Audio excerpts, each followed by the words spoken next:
Hello दोस्तों, मैं engineer कीर्तिमान सिंह चंदेल आ गया हूं फिर आज लेकर आप लोगों के लिए एक नई क्लास करंट अफेयर की दैनिक समसामयिकी 12 मई 2021 की, मतलब कि 12 मई 2021 की। कुछ टेक्निकल फॉल्ट होने की वजह से सुबह हमने एक क्लास नहीं चलाई, सेशन हमारा रह गया था। तो अभी हम कोई बात नहीं, ज़्यादा लेट नहीं हुआ, 1 ही घंटे 1.5 घंटे लेट हुआ है। तो चलिए स्टार्ट करते हैं लल्लन टॉप न्यूज़ों को और देखते हैं कि कल तक की सुर्खियों से कौन सी खबरें निकल के हम लोगों के लिए आई हैं। तो पहली खबर है हम लोगों के लिए, अच्छा खबर स्टार्ट करने से पहले एक मोटिवेशन का कोटेशन आप सबके लिए। विकल्प बहुत मिलेंगे रास्ता भटकाने के लिए, संकल्प एक ही है काफ़ी मंजिल पाने के लिए। तो बेटा आप मेहनत कर रहे हो, आपकी इस मेहनत में आपके दिमाग में बहुत सी ऐसी चीज़ें आएंगी जो आपको भटकाने का काम करेंगी, आपको लक्ष्य से भटकाएंगी। अब ये चीज़ें हमको बताने की ज़रूरत नहीं, आप खुद जानते हो। जैसे आप पढ़ने बैठोगे तो आपको नींद आने लगेगी, जैसे आप कोई चीज़ करने की सोचोगे तो आपको दूसरी चीज़ें अट्रैक्ट करेंगी। मोबाइल चला लेते हैं, थोड़ी देर बैठ के टीवी देख लेते हैं, तो ये सारी चीज़ें आपको भटकाने के लिए बहुत सी चीज़ें आएंगी। लेकिन अगर आपका संकल्प भारी है तो बेटा आपको मंजिल पाने से कोई नहीं रोक सकता। रास्ते अगर खूबसूरत है तो पता करो किस मंजिल को जाते हैं, लेकिन अगर मंजिल खूबसूरत लगती है तो अपने संकल्प पे विश्वास करके फिर रास्ते की परवाह बिल्कुल मत करना, बस चलते जाना कैसा भी रास्ता हो। चलिए बेटा अब आगे बढ़ते हैं और देखते हैं हमारा पहला क्वेश्चन क्या है। 11 मई 2021 की सूचना अनुसार प्रधानमंत्री नरेंद्र मोदी ब्रिटेन के कर्नवाल में आयोजित किस शिखर सम्मेलन में व्यक्तिगत रूप से शामिल नहीं होंगे। तो ये बेटा है G7 सम्मेलन।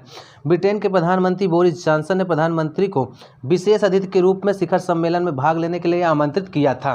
देखते हैं बेटा दूसरी न्यूज़ क्या निकल के आई है हम लोगों के लिए। सारी की सारी लल्लन टॉप न्यूज़ें हैं जो कि आने वाले प्रतियोगी परीक्षाओं में बहुत उपयोगी हैं।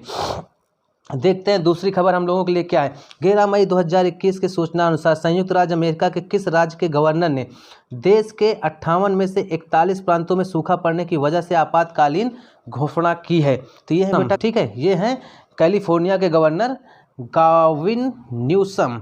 कैलिफोर्निया संयुक्त राज्य अमेरिका के पश्चिम तट में स्थित एक राज्य है। यह अमेरिका का सबसे अधिक आबादी और क्षेत्रफल में अलास्का और टेक्सास के पश्चात तीसरा सबसे बड़ा राज्य है। कैलिफोर्निया की राजधानी बेटा क्या है? सैक्रामेंटो है। आइए देखते हैं अगला क्वेश्चन। 11 मई 2021 की सूचना अनुसार कोविड रिस्पांस टीम CRT कितने दिनों की व्याख्यान श्रृंखला आयोजित कर रही है? तो ये बेटा 5 दिन की व्याख्यान श्रृंखला है। पॉजिटिविटी अनलिमिटेड हम जीतेंगे शीर्षक वाली इस पहल का उद्देश्य समाज में सकारात्मक सोच का बढ़ावा देना है। बेटा ये टीम क्या करेगी? पूरे के पूरे विश्व में नहीं, पूरे के पूरे इंडिया में बेटा क्या करेगी? सकारात्मक सोच फैलाएगी। अरे कोविड ही तो हुआ है आपको, अरे कोई दिक्कत नहीं, घर में बैठिए, क्वारंटीन हो जाइए, चुटकियों में सही हो जाएगा। कुछ ऐसी पॉजिटिविटी लेके आएंगे हम सब के लिए। व्याख्यान श्रृंखला का प्रसारण 400 मीडिया प्लेटफार्मों में एक प्रतिदिन शाम 4:30 बजे से 5 बजे किया जाएगा। कहने का मतलब 400 चैनल्स हैं मीडिया प्लेटफार्म के जो इसे प्रसारित करने वाले हैं।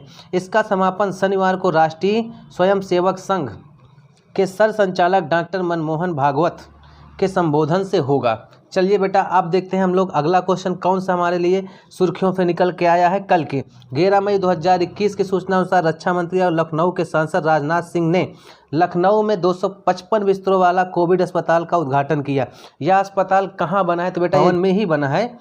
तो देखते हैं, ये मतलब अंदर आप देखेंगे थोड़ा सा इन फ्रंट में दिखता है। ये वाराणसी के बनारस हिंदू विश्वविद्यालय में पंडित राजन मिश्र कोविड अस्पताल ने भी अपना काम शुरू कर दिया है। 750 बिस्तरों वाले इस अस्पताल को DRDO ने स्थापित किया है। चलिए बेटा अब आगे देखते हैं कुछ और क्वेश्चंस। बेटा अगला क्वेश्चन हम लोगों के लिए निकल के आया है कल तक की सुर्खियों से। 11 मई 2021 की सूचना अनुसार सरकार किसकी मदद से बाल रोग चिकित्सा संस्थानों में बच्चों को विशेषज्ञों की सेवाएं दे रही है? तो यह है बेटा बाल रोग विशेषज्ञ अकादमी। आइए देखते हैं हम लोग अगला क्वेश्चन। 11 मई 2021 की सूचना अनुसार भारत के स्वास्थ्य मंत्री राजेश टोपे ने किस योजना के तहत म्यूकोरमाइकोसिस के रोगियों का मुफ्त इलाज करने की बात कही है? तो महात्मा फूले जन आरोग्य योजना के तहत बेटा। ये एक दुर्लभ कवक बीमारी है बेटा, और इसका काफ़ी ज़्यादा इलाज का खर्चा है, इसलिए इसका इलाज फ्री करने के लिए एक योजना चलाई गई है। चलिए देखते हैं अब अगली समाचार हम लोगों के लिए क्या निकल के आई है। 11 मई 2021 के सूचना अनुसार एनबीसी ने किस पुरस्कार समारोह का प्रसारण नहीं करने की घोषणा की है बेटा? तो ये है गोल्डन ग्लोब पुरस्कार समारोह 2022। आइए देखते हैं अगला क्वेश्चन। 8वां क्वेश्चन हमारे लिए कल तक की सुर्खियों से निकल के आया है।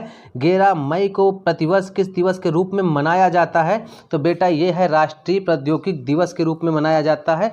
अगली खबर देखते हैं हम लोगों के लिए क्या निकल के आई है। 11 मई 2021 के सूचना अनुसार कौन कोरोना राहत कोष के लिए धन जुटाने के लिए दूसरे शतरंज खिलाड़ियों के साथ ऑनलाइन शतरंज मैच खेलेंगे? तो यह बेटा विश्व चैंपियन हमारे देश की शान विश्वनाथ आनंद और अन्य ग्रैंड मास्टर। ठीक है, तो आइए बढ़ते हैं अगली खबर की ओर। 11 मई 2021 के सूचना अनुसार भारतीय मूल की किस वैश्विक पोषण विशेषज्ञ को वर्ष 2021 का टड विश्व खाद्य पुरस्कार से सम्मानित किया गया है? तो बेटा यह है डॉक्टर शकुंतला हरक सिंह थिलिस्टेड। तो बेटा देखते हैं हम अगला क्वेश्चन। अगला क्वेश्चन है हमारे लिए 11 मई 2021 को भारतीय खेल प्राधिकरण साई के लखनऊ केंद्र में किस भारोत्तोलक कोच का निधन हो गया? तो यह बेटा टीके पंडियन। आगे देखते हैं अगला क्वेश्चन हम लोगों के लिए क्या निकल के आया है। 11 मई 2021 को 1962 एशियाई खेल स्वर्ण पदक विजेता टीम के किस फुटबॉलर का निधन हो गया है बेटा? तो ये है फोर्टनाटो फ्रेंको। आइए देखते हैं हम अगली खबर। तो अब बेटा हो गई खत्म। आइए देखते हैं क्वेश्चन ऑफ द स्टरडे। हाल ही में अमेरिका के किस पूर्व स्टार बास्केटबॉल खिलाड़ी की पुरानी जर्सी को 10 करोड़ में नीलाम किया गया था? ये कल आपको मिला था क्वेश्चन ऑफ द डे के लिए, और इसका सही जवाब देने वालों की काफ़ी जनसंख्या, 15 से 20 लोगों ने सही जवाब दे रखे हैं। बाकी हम आपको इसका सही जवाब बताए दे रहे हैं। तो बेटा ये है माइकल जॉर्डन। आइए देखते हैं थोड़ा सा आज का ट्रिक। आज की क्या ट्रिक निकल के आई है हमारे लिए? तो बेटा भारत के ईस्टर्न पार्ट में बसे 7 ऐसे राज्य हैं जिनका नाम आप जानते हैं 7 सिस्टर्स के नाम से जाने जाते हैं। इन 7 सिस्टर्स को याद करने के लिए एक ट्रिक हम लेके आए हैं आप लोगों के लिए। एटीएम आना मम्मी। एटीएम में तो हमारा देखा जाए ए का मतलब होता है आसाम, टी का मतलब होता है त्रिपुरा, एम का मतलब होता है मेघालय, आ का मतलब होता है अरुणाचल प्रदेश, ना का मतलब होता है नागालैंड, मा का मतलब होता है मणिपुर और मी का मतलब होता है मिजोरम। आपको ये ट्रिक कभी नहीं भूलेगी, इसलिए हमेशा याद रखना, और ये आपके परीक्षा में बहुत ज़्यादा काम करने वाली ट्रिक है। आइए देखते हैं हम, जैसा नहीं थोड़ा सा उसके पहले रुक जाओ, एक बार देख लेते हैं नक्शे में जैसा आपको दिख रहा है सारे के सारे राज्य दिए हुए हैं। तो आप एक बार ज़रूर थोड़ा देर पॉज करके वीडियो इसको देखें। आइए देखते हैं हम आज का क्वेश्चन ऑफ द डे। हाल ही में स्पुतनिक वी की कितनी डोज भारत पहुंची है? तो इसका आप जवाब देंगे हमारे कमेंट सेक्शन में, और कल देखेंगे कितने लोग सही जवाब देते हैं। तो सही जवाब देने वालों की संख्या आई होप ज़्यादा होनी चाहिए अगर हमारे वीडियोस आप डेली देखते हैं। और अगर बेटा आपको लगा है कि हमने ज्ञान दिया है और परीक्षा के लिए उपयोगी है, खासतौर पे उन बच्चों के लिए जो यूपीएसआई, आरओ, एआरओ, एस्टेट या फिर अदर अन्य उपयोगी परीक्षाओं की तैयारी कर रहे हैं, वनडे एग्जाम की तैयारी कर रहे हैं, एसएससी, बैंक, रेलवे की तैयारी कर रहे हैं, तो इसको फिर फैला दीजिए अच्छे से। जितने लोगों तक जाएगा उतना ज्ञान फैलेगा।